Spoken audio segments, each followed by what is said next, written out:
The fallout from the war in Ukraine has brought a focus on a part of Russia you may not know well. It's called Kaliningrad. It has a population of 1 million, and it sits between Lithuania, Poland and the Baltic Sea. And while it's separate from the rest of Russia, it's strategically important. The military presence is huge. It's pretty much one big military base. Russia's Baltic fleet is there, so are tens of thousands of Russian troops. And now it's the latest pressure point between Russia and the West. No blockade of Kaliningrad is taking place.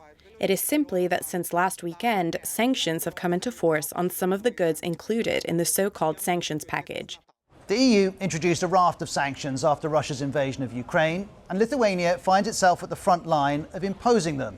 It's brought in a ban on some goods being transported by rail between Kaliningrad and the rest of Russia. And this warning has followed.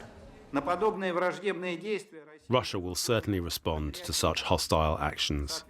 Their consequences will have a serious negative impact on the population of Lithuania. We don't know what those consequences may be, but we know about the sanctions. The Times reports a choking off of the supply of items such as iron, washing machines, crockery and perfume. The governor of Kaliningrad says 40 to 50% of rail imports are affected. But Russia's reaction may not only be about that. There's also the expansion of the military alliance, NATO.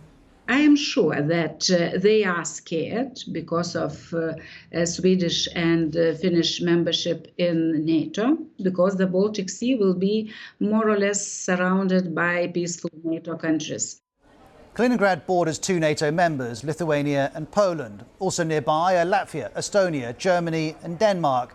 And now, in response to the invasion of Ukraine, Sweden and Finland have applied to join too. Amongst all of these countries is Kaliningrad and the Russian military.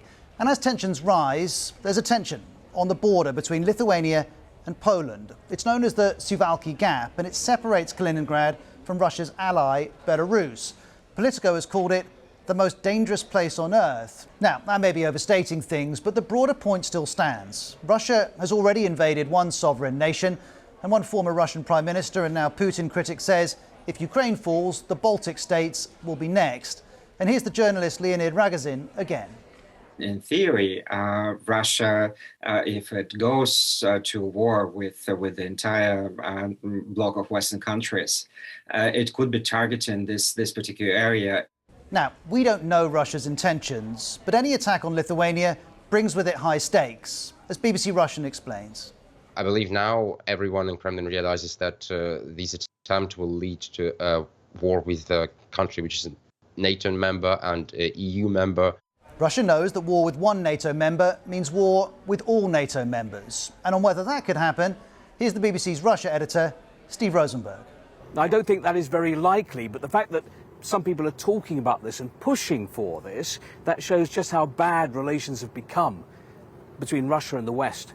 Relations are bad, and they're getting worse. NATO says it's responded by significantly strengthening its readiness to protect and defend all allies. That means battle groups being deployed in Poland, Lithuania, Latvia and Estonia. And so, not for the first time, Kaliningrad finds itself part of a global power struggle that's playing out in Europe. During the Second World War, it was known as Königsberg and controlled by Nazi Germany. Russia, though, captured it. And after the war, it would become Kaliningrad and part of Russia. Now, over 75 years later, Russia's relations with Western Europe are again being reset. And while a military escalation is not expected, there is now a heavily militarized part of Russia surrounded by NATO members and in part by NATO troops. Combine that with Russia's recent statements, and we understand why the focus on Kaliningrad is increasing right now.